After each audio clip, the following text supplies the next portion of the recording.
आज हम किसी भी मॉड्यूल के अंदर कोई भी अदर चार्जेस या एक्स्ट्रा चार्जेस कैसे ऐड कर सकते हैं वो सीखेंगे।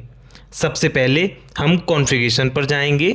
जाने के बाद हम FAS में जाकर चार्ट ऑफ अकाउंट्स को सेलेक्ट करेंगे। किसी भी लेजर या अकाउंट को बनाने के लिए चार्ट ऑफ अकाउंट्स का यूज़ करते हैं। जैसा कि एडमिशन फ़ीस हम ऐड करेंगे। एडमिशन फ़ीस एक इनकम का पार्ट है, तो जितने भी सारे यहाँ पर ऑप्शन दिए हुए हैं उनमें हम इनकम पर जाएंगे। इनकम में जाने के बाद वापस इनकम में, और यहाँ पर बहुत सारे ऑप्शंस होंगे जिनमें हम चेक करेंगे कि हमारा जो लेजर या अकाउंट बनाना है वो है या नहीं। जैसे कि यहाँ पर एडमिशन फ़ीस है, इसके स्टार्टिंग में एक एरो आता है। एरो का मतलब है इसके अंदर कुछ ना कुछ लेजर या अकाउंट क्रिएट है।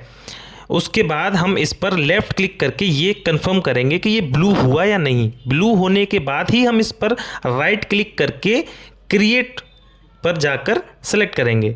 सेलेक्ट करने के बाद हम लेजर या अकाउंट बनाएंगे। अकाउंट में ही पैसे पड़ते हैं, कभी भी लेजर FAS में या कहीं भी शो नहीं होता। आपको लेजर के बाद अकाउंट बनाना पड़ेगा।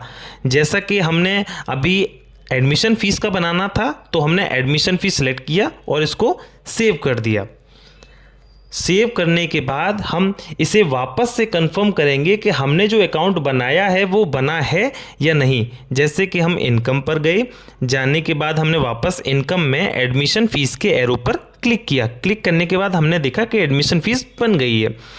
ब्लू कलर का लेज़र होता है, ग्रीन में CAS अकाउंट और नॉर्मल अकाउंट रेड कलर के होते हैं। जैसा कि हमारा एडमिशन फ़ीस का बन गया है। हम वापस बाहर आएंगे। अब हम इसे किसी भी मॉड्यूल के अंदर ऐड करेंगे। किसी भी मॉड्यूल में ऐड करने के लिए कॉन्फ़िगरेशन में जाने के बाद हम मेंबरशिप पर जाएंगे। मेंबरशिप में एक ऑप्शन आता है मॉड्यूल अदर चार्जेस। इसका मतलब ही है कि किसी भी मॉड्यूल में हम कोई भी अदर चार्जेस ऐड कर सकते हैं। यहाँ पर हम कोई भी देखेंगे, उसके बाद प्लस पे क्लिक करेंगे।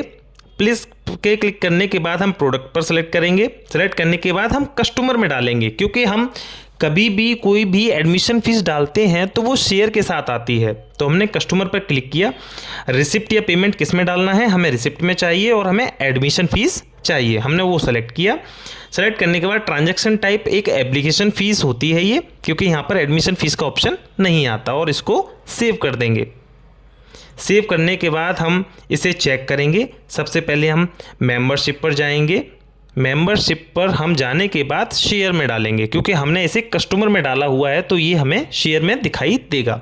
हम सबसे पहले मेंबर सर्च करेंगे। किसी भी मेंबर की हमें शेयर बैलेंस या एडमिशन फ़ीस डालनी हो तो उसके बाद हम यहाँ पर चेक करेंगे कि इनके में बैलेंस 0 है।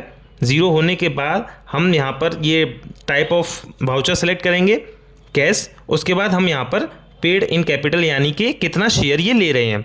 शेयर के बाद जैसा कि आपको मैंने बताया, शुरुआत में लिखा हुआ है पेड अप कैपिटल। उसके बाद नीचे कोई भी चार्जेस नहीं है। हम ऐड अदर चार्जेस पर जाएंगे, यानी कि ऐड अदर पर्टिकुलर्स। यहाँ पर हमें एडमिशन फ़ीस का लेजर दिखेगा, इसको सेलेक्ट करेंगे और हम यहाँ पर जितना भी अमाउंट हमें चाहिए हम उसको भर देंगे। भरने के बाद हम नेक्स्ट पर क्लिक करेंगे और इसको ऐड कर देंगे। ऐड करने के बाद हमें यह हमारी मेन स्क्रीन पर दिखने लगेगा। जैसा कि पेड अप कैपिटल के बाद एडमिशन फ़ीस भी आने लगी, जिसका टोटल अमाउंट हो गया 500 + 100 यानी कि 600 रुपये, 600 रुपीज़। और हम इसको सब कुछ चेक करने के बाद इसे सेव कर देंगे। सेव करने के बाद हमारी ये एंट्री कंप्लीट हुई। ऐसे ही हम किसी भी अदर मॉड्यूल में भी इसको डाल सकते हैं। जैसा कि लोन है, लोन में हम आर्बिट्रेशन चार्जेस डाल सकते हैं। सबका डालने का तरीका सेम टू सेम है। हमें बस वहाँ जाकर FAS में चेक करना है कि उसका लेजर बना है या नहीं। धन्यवाद।